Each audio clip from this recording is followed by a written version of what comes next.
Hello, guys. Welcome. Hello. Hi, Donna. Hi, Ann. Hi, V. Hi, Hello. Anne. Hello, everybody. Welcome to Approaching Your Future with your hosts, Dana Khan and Victor Ribeiro, where we take steps towards your goals. And today we'll be discussing a really cool topic. It's international talent and teaching abroad. And we have a special guest. So, this is Anne Hildebrand.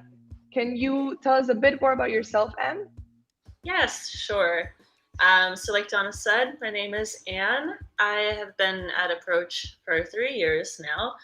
I I was a teacher. Currently, I am a student advisor, training to be a DSO, and I have also taught overseas for a few years, which we'll get into. It's Yeah, amazing. yeah, that is so cool. And so first off, how has been your experience at Approach? You said you've been here for 3 years. How is it teaching like ESL? It's not someone that's American. Are you? Where are you from in America as well? So, I was born in San Antonio, Texas, but I lived most of my life near Philadelphia, Pennsylvania. I moved to Boston 3 years ago for this job.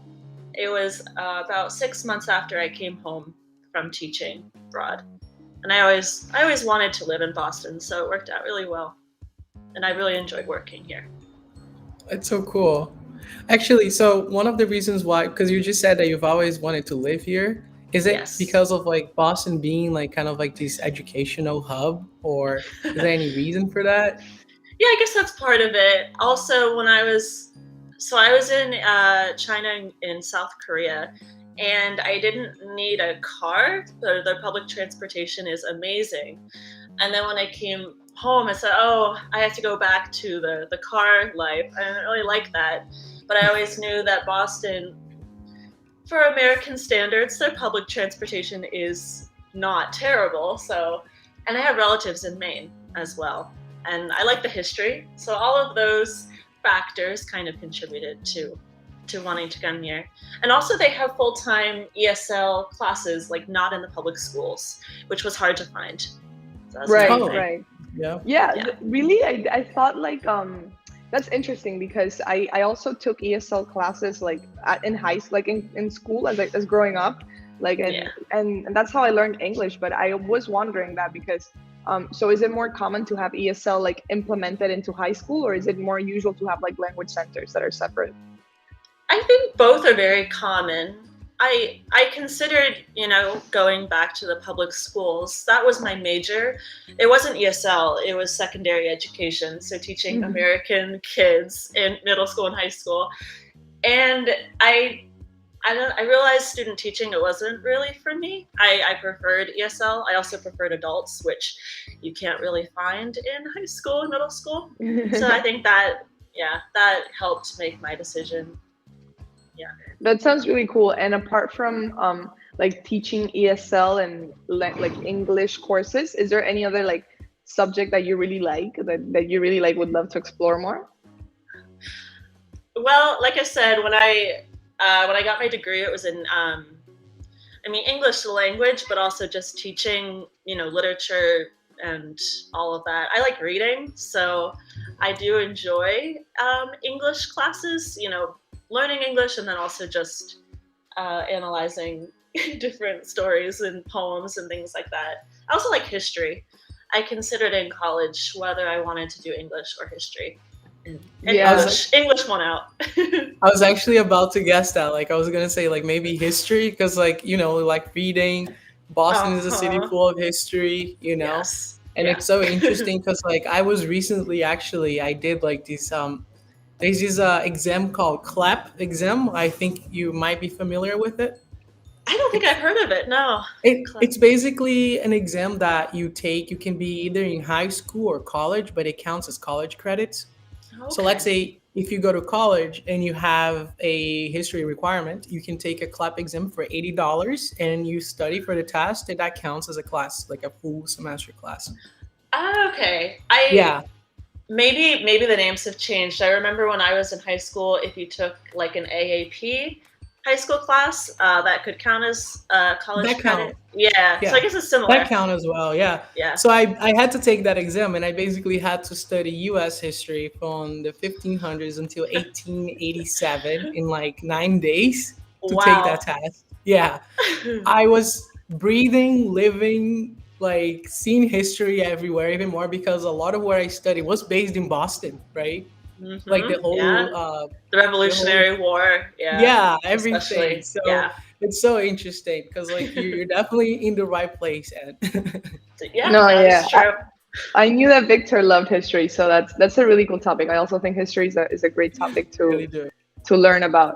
But on the theme of history, let's go into countries and geography, which is Sure. not too on theme, but we'll make that transition. Why not? Um, so, Anne, you told us a bit about that you taught abroad in Korea and China. You just mentioned this. Tell me a bit more about that experience. How long did you go? When did it start? I mean, how did it even start? Like, that's crazy to me. Yeah. Yeah, it was right after college, and in retrospect, I'm really glad I did it when I did it because at 22, 23, you don't have any commitments yet. Like, I'm imagining if I did that now, I mean, I could do it, but I would be leaving more behind in a way. So I went when I was 23. This was 2013. I went to China first, and I'm actually glad I did China first because between the two countries, they were great, but they were very different. I was in a really small, so China standards, small. It was still, I think, 3 million people. But for China, it Wow. was small, yeah. It was a town called Huizhou. And I think because it was small, it was a big culture shock. And I think if I did Korea first, Korea was more comfortable. I was in Seoul, the big city. It was very westernized. And I always thought about that after the fact. If I did Korea first and then China, I think I wouldn't have enjoyed China as much because it would have maybe hit harder. But doing it first, I was expecting things to be different because it is abroad. So I'm really glad I did China first. So I did That's so that. interesting. Yeah. Sorry, I cut you off. No, sorry. I was just gonna ramble more. No, but keep going. So like you were glad that you chose China first. Is it because also like there is definitely a big contrast between China and going to South Korea, right? So is Yeah. that one of the reasons why you think that China was the best first option, or Yeah, I think just because it was the first time and I knew it was going to be very, very different from America, and it was. And I think I was actually surprised how comfortable Korea was. I mean, it was nice. And I was like, oh, I kind of feel like I'm home. Everyone's speaking English. It's a big city. I can eat American food. It didn't feel that different. So I just think if I if my first place abroad was Korea and I was like, oh, it's comfortable, it's just like home, and then I did China, it would have felt very jarring. Like, oh, I don't know if I like this. So, yeah, yeah. I So can I see have a that. question. First of all, that is so interesting, and I do want to know a bit more about like maybe like the cultural shock of the different places, and like even from America. Like how when you like say that in Korea it felt a lot like home. What do you mean? Like I would love to know more about that. Yeah, I think because I was in like the biggest city, and also South Korea just has a big American military presence. I think it's just been that way since the Korean War. They've just been chilling there. Yeah. So I see a lot of just Americans, whether they're military or teachers or just business people. So I think that was a factor, and also just the English. I will say, like leaving Seoul, going to other cities in Korea, yes, like English is not as common, but and the same for China. Like I visited Beijing, I visited Shanghai, and there is more English in those big Yeah, cities. Yeah. Yeah. I've always wanted to go to Shanghai. Like that's always been one of my dreams. Yeah, yeah, it I is bet it's great. really beautiful. But look, Hmm. we're saying more of like right now we're talking about these impressions that we have, like as like let's say we've been living here in the United States, and when we go to a different country, of course there's a culture shock in terms of Yes. like what you see, and like food wise too, like you've mentioned in South Korea, you found more American food. But Yes. now, how about the people, like the culture itself? How are the similarities between South, like let's say South Korea and United States? We know that there are like stronger similarities, but were there like any specific things when you went to China that really marked you, like these differences, these little contrasts in culture that you found interesting? With the people or just any aspect? Any aspect. I mean, I would say any aspect because it involves the people at the same time, but there are Yeah. also like many other things. So you Yeah. can say in a more general aspect. Well, the people especially. Again, I'm not sure if it was because I was in a small China town, but I felt like I got to know the locals a lot more in China versus Korea, and I do think it's because small city versus big city.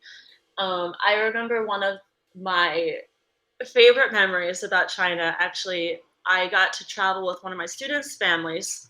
So she was like college age. So actually, we weren't that different in age because I was only 23. And I got to see Western China, which actually was my favorite. The air is cleaner because there's fewer cities, and it's just more like nature kind of stuff. It was Sichuan province, which is I think they're known for the panda bears there. But I loved it because So I got to go there through like the locals' perspective. I stayed at her aunt's house. You know, we got to see where she shops and where she gets her food, things like that. It wasn't like a tourist trip, and I loved yeah. it. I really loved it. That's amazing. So you really, I feel like when you go to these areas of like a different country, like let's say if you go to the United States and we just stay in New York, you're not really experiencing the full American culture. So it's so impressive that Hmm. like you went to China and you went to Western, you said Western China, right? Yeah, yeah, Sichuan province. And Yes. yeah, that's so cool. That's so cool because you really get to understand how they live there. You know, Yeah, for it me, was I can, really countryside. It yeah. was crazy. That's Yeah, so cool. So like how yeah. was the commute though? Like you guys went by car or like train? Like how Yeah, we was it? went we did go by train. So China has bullet trains, which is great. We didn't go on the bullet train. I believe we just went on the regular train. So it was like a day and a Uh-huh. half. But again, it was like with the family. Um, Unfortunately, I the family didn't really know a lot of English. My student translated, but they were so nice. You know, they wanted to ask questions. They gave me like little gifts. It was I don't know, it might just be like their culture, but I Yeah. just found them so warm and welcoming. That It was is so really cute. nice. I love that. Yeah. Yeah, that's And very true. talking about language, like, so would you like specifically communicate in English with most of the people, or like for example, in the village that you were living, or like it was a smaller town, it was a big town, but it was a smaller town in Yeah. China terms. Like, Yes. would you communicate with the locals in Chinese? How would it work? So one thing I liked about the school I was at is they offered Chinese classes. So every English teacher had a Chinese teacher with them. I think as a way to talk with the parents, to maybe if the student didn't understand, they could help the student. So each of us had a Chinese student teacher, sorry. And then I think they took turns. Each of those Chinese teachers would just take turns like teaching the English teachers Chinese. It was very difficult. I recognize that I'm not good at learning languages, but I will say because I've learned French and Spanish, you know, when I was younger. It's normal hard. Chinese is next level hard because they don't have an alphabet. They have like characters, and they're thousands of characters. So my strength was always reading. You know, when I learn a language, I usually can read it pretty quickly, and I couldn't do that with Chinese. So I had to only really speak it. Because I learned to read it, it would take years probably for me. So Yeah. I learned a few. You know, I learned to order food. I learned, you know, the pleasantries enough to get by. I wish I could have learned more, but it was only a year and a half, but I was so grateful for the classes Wow. because I'm not a good self studier. I need to be forced. So I'm really glad they had that. Yeah. That's so That's amazing. Like it's Yeah, really that's really cool. cool. That's Yes. so cool, honestly. And And so when you were in China, it was like an international school, or was it just like a normal public? How's the school system there? I wonder. And oh, and also, what age kids were you teaching? I never asked. Yeah, so China was like a mixed bag. So the first 6 months, it was very strange. I did 6 months first because I said, this is my first time. If I hate it, I can do anything for 6 months, even if I hate it, and then I could come back. So I did 6 months. I went home. I missed it, so I came back for another year. I think total like consecutive time, it might have been 2 years, but I was home for a couple months in between. So, so for That's so cool. yeah. So for the first 6 months, I was employed at a language school. I mean, they're all learning English. All the students were Chinese. They tended to be younger. I think around like from 7 to 16. And then, Wow. Okay. yeah, and then I also taught a couple night classes at, I think they had a partner college or university. So I also had some college students. So yeah, it was all over that first 6 months. And then when I came back, this was for a different company. It was very interesting. It was run by a British man, but he had been in China for like a decade, so he was fluent in Chinese, and our students were Chinese. That was primarily kindergarten and elementary. So, Wow. yeah. And is it like difficult? Because I can imagine that teaching like kindergarten and like elementary must be hard. Maybe they like are easier to teach English, but like handling kids must be terrifying. Even more when they don't speak your native language. Like that Oh sounds my gosh. terrifying. Yeah, I remember. Well, I will say again, I think it's a culture thing. Not to disrespect American kids, they're great, but Chinese kids are very well behaved. Again, I think it's just how they're raised. They're not perfect, but it's very different from teaching American kids. I think American kids can get a little entitled and spoiled. Again, I think it's just how parents raise kids here. But yeah, in China, no, they you tell them to sit down, be quiet, they sit down and are quiet. Oh, Yeah, they're more like disciplined in they're a way, very right? In the way they disciplined. grow. Yeah, That's interesting because we notice difference too, like us coming from South America and seeing the way kids are raised here. We can only imagine like on the other side of the world in China or even other places. Yeah. And I'm wondering, like, how did it feel to teach college classes at 23? Because that also sounds terrifying. On the other hand, those are like two extremes, and like I know. wow. Well, they were so eager to learn. Even the younger ones. I think they were just more like intrigued, like, oh, who is this strange girl teaching me? But as they got older, I don't know. They all just really wanted to learn, and it made my life a lot easier. And I think that's why I thought, wow, ESL is like a great job because all of the students actually want to learn as opposed to have to learn. Yeah. And you were the specialist there. They were there to learn from you because you lived and breathed the culture from here. You get there and they're like, okay, like they're learning from the best person. Exactly. I tried. That's super interesting that you said that, like, people that are like in language centers, they're there because they want to learn, and as opposed to like high school and normal school system, which is like required. So that's like a really cool thing. I had never thought about that. So that's really cool. But and then like when you went to Korea, was it with the same company, the British man, or was it like someone different? Yes, totally different. Yeah. So in Korea, I was with the whole one company the whole time, which was nice. I like the continuity.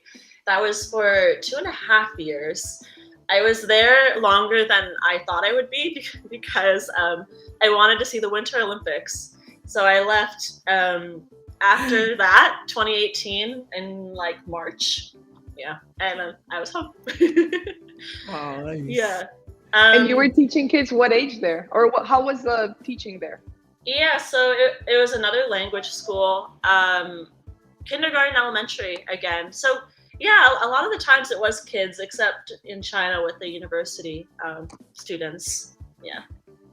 So when you went to South Korea, I mean, like, I think that like in the times that you went was like around 2018, right? So I went to Korea in 2015. It was August, I believe, and Okay. then February, March 2018.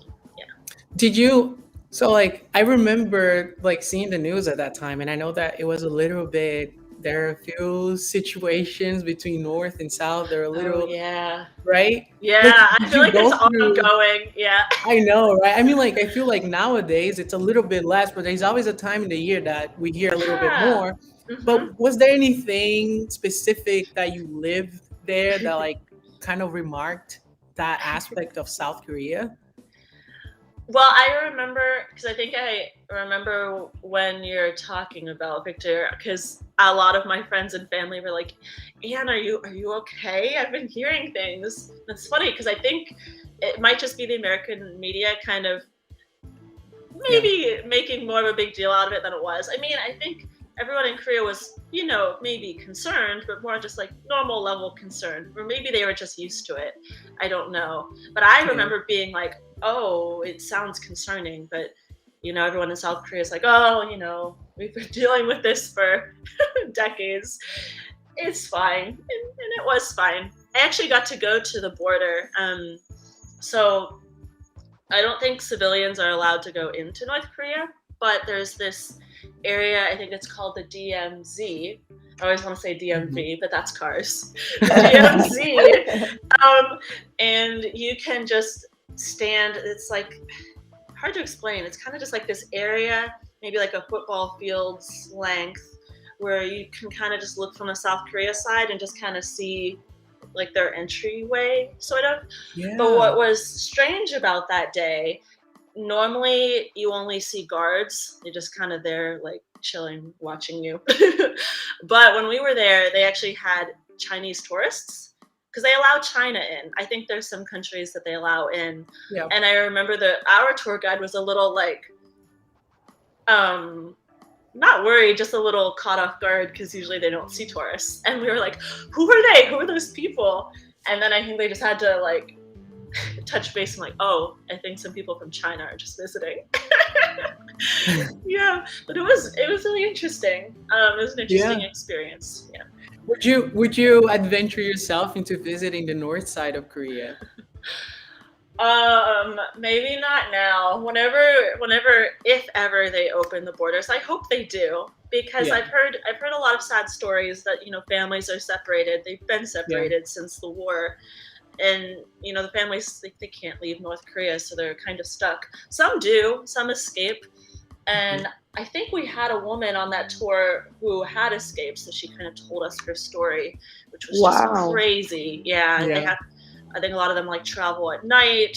They go like these really not. I don't know if I want to say treacherous, but they have to go, through not like a road. They have to travel over rough terrain at night and come over. But once they're in South Korea, they are safe. So, Yeah. Yeah. yeah. It's like I've watched a few vlogs of like tourists that were able to go there, and it's a beautiful country. The It people seem is. so Yeah. warm, and it's just I really, like you said, I really hope they open the borders as well. And I've always been interested in getting to know more about their culture, because it's like I feel like in their circumstances a lot of things are preserved, like a lot of things in terms of like how society works, like how everything looks. So I'm super curious about these things. So Yeah. hopefully, yes, one day they will Hopefully, open and we yes. can all visit. I know. I Yeah. know. That would be cool. Yeah. And so then, okay, first of all, you've taught more of your career abroad than in the US. How I does that know. feel to know? Like, how does that feel to hold that power of like I've taught in the world? It is great because, well, I've always loved traveling. COVID has been hard because I haven't really been able to travel much, but I'm hoping I can soon. And I Hmm. think that was, I think that was an earlier question that I didn't really ask, like why did I go? And that's it. I love to travel and I want to continue teaching. So perfect answer. And I was at a college fair, I think while I was still in college, Okay. and they had like teaching abroad representative talking about it, and that, it got into my mind. I was like, oh, I could do that. So I took an online TOEFL class first, and then by February I was able to go. Yeah. That's really cool because I always wonder how do like teachers decide to teach abroad, because I come from like moving I moved around Latin America, and I went to different like American schools where all my teachers were American. So I always Yeah. wondered, like, because I had a teacher that actually he went to China as well, and he had taught in many different places, and I always wonder like how does that work in the like as on the other side as a teacher, like is there like a business that or like this huge schools that are like all around the world and interconnected, and they send teachers back and forth to like I always wondered, how Yeah, it was. there probably are. I know in Korea they have this big company. It's called Epic, EPIK, and I know it's an acronym. I know it stands for something. I know IK is in Korea. I don't remember EP, but that's the big company, and I considered that. I believe they teach in public schools. But in the end, I went to a private school. They call them hagwons. That's the term in Korean. And yeah, that's just a private language school. But I liked that too. But Epic, I did consider Epic as well.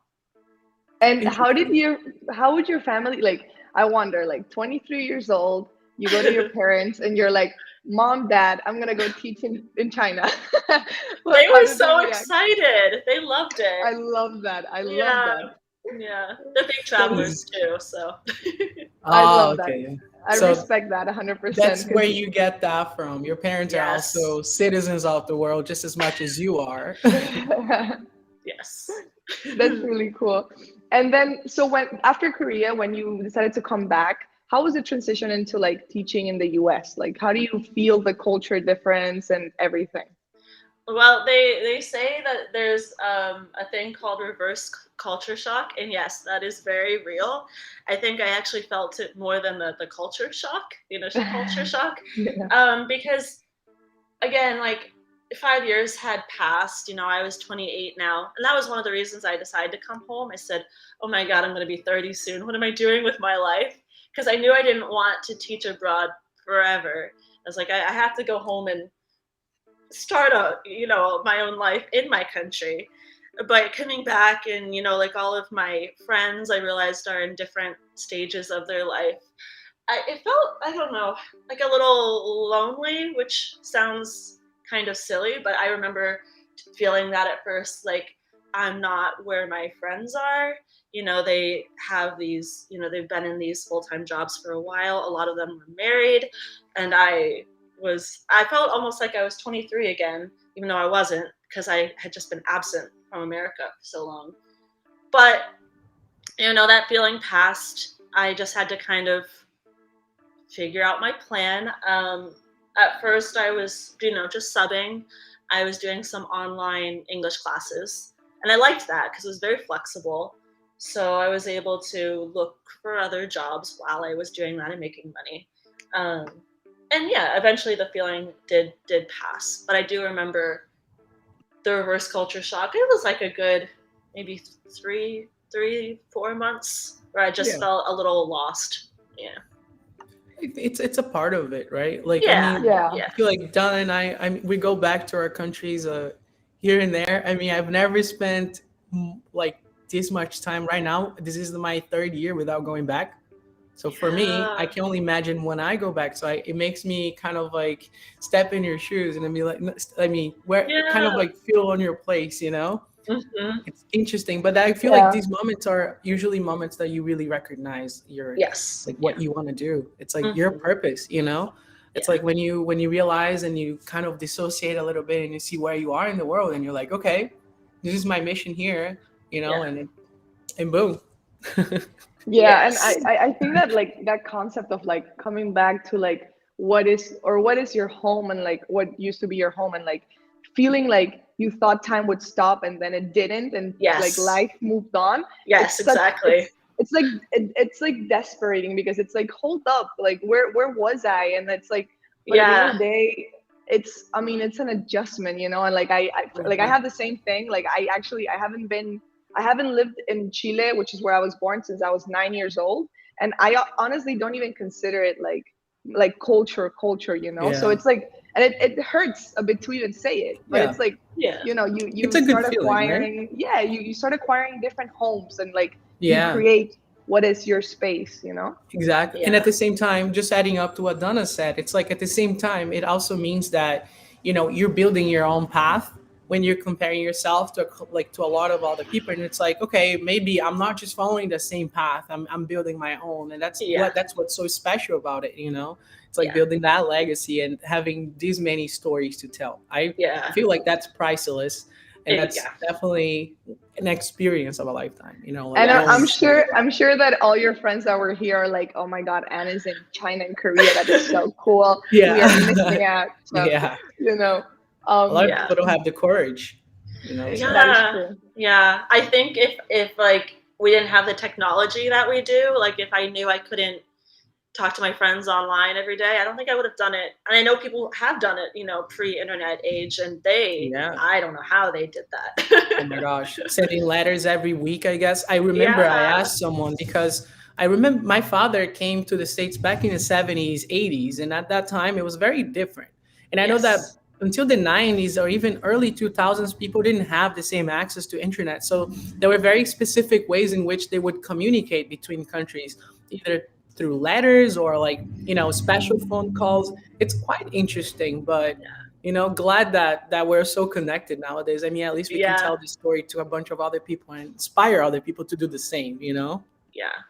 It definitely helps with the initial homesickness. But I remember I forced myself. I said, you could talk to your friends, your family, maybe like once a day, but don't be like attached to Yeah. your phone, because otherwise you'll always be homesick. So Yeah. Exactly. Yeah. No, And not leave exactly. you. Yeah, that's It's true. like interesting to like learn to find the balance of like, yeah, be like, it's okay to miss your family, but it's also like you need to be present and you need to build your life yeah, wherever you are, you know. So exactly. that's really cool. But It's amazing. okay, so we're almost wrapping up here, and thank you so much. Like this Of was course. probably one of my favorite Yeah. episodes ever. Like Yeah. Oh, genuinely, I love this. it's Me been Um, too. fun. it's so fun, and so like I guess my last question to close is like, what would be your advice for like people that want to work abroad or even study abroad, but like go abroad to pursue something? Like, what would be your like words of advice? I would say definitely embrace the culture, learn the language. That's something that I regret. I wish I learned more Chinese and Korean. And also, yeah, don't be glued to your phone, because you gotta be present, like you said, in the moment, so you'll have those memories after the fact. It will be hard at first, but it's worth it. It's still Yeah, one of the best decisions I've ever made. I So love that. my last question would be, which I already think I have the answer, but I would still want to ask, would you do it all over again? And if so, would you do anything different? From when I was 23, doing it again. Yeah. At that age, yeah, I would definitely do it again. I Hmm. still remember right before I left. I remember making a pros and cons list. Like, that memory is so clear in my head. I remember Awesome. I was at the Philadelphia train station when I was doing it, and I just remember writing that. And I went through with it, and I hope that I would do it again, because I do think I would regret it, because I made so many friends. I still talk to a lot of those friends, which is just amazing, because it's been years, and they still want to keep in touch, which is so Yeah. great. And I think it made me more open-minded as a person. I always say to any person, whether they're American or whatever country, you have to get out of your country, for your own good. I think it just makes you a better person, understanding other cultures. So I Very, agree. yeah. very true. And you should tell your friends to watch this so they know Yes. how grateful you are for the experience and how the friendships can be really like so long lasting, can last your whole life. Yeah. You can always Yeah. nurture Definitely. it. But Yeah. yeah, I love this, and thank you so much. This was amazing. I know V and I are gonna be talking about this later and being like For sure. fangirling, fangirling over you. For Oh, sure. This is really cool. We love to listen this and get all this information from you, because We never come by like on the other. We're always international students, and we never come by from the perspective of the other side. So it's really cool to see it, you know. Yeah, Um, definitely. but yeah, so thank you so much. I'm gonna start the outro, which is that's it for today, guys. Thank you for tuning in Mm-hmm. to Approaching Your Future with your hosts, Dana Khan and Victor Ribeiro, where we discuss different cultural aspects of life in the United States.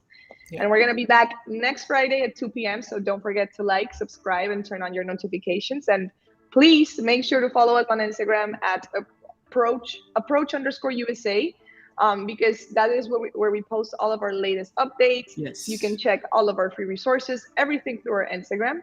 And Mm-hmm. thank you so much to our special guest, Anne. This was incredible. We loved having Yeah. this podcast with you, and we'll definitely have you back if you'd be down. We would love to talk more Please. about teaching abroad or even other Yes. things that we can talk about. It would be super That cool. Yeah, would of be amazing, and course. Thanks for inviting that would be me. amazing. Thank you. But No, thank you for coming. And also, if anyone would like to send a message to Anne, feel free to hit our DMs, like send us a message through Instagram or Facebook. We'll make sure it gets to her, if by because any chance definitely any of it's yeah, inspiring. if by any chance any of her students stop by this video, please send us a message and we'll send it to her. Aw. Yes. Thank you so much. And that's been like really, really, truly a insightful conversation. And I'm so glad this is going to be broadcasted to everyone. So thank you. Yeah, Thank thank you, Anne. you. So that's it for today, guys. Thank you so much for tuning in, and we'll see you next Friday. Thank you, guys. Bye. Thank you.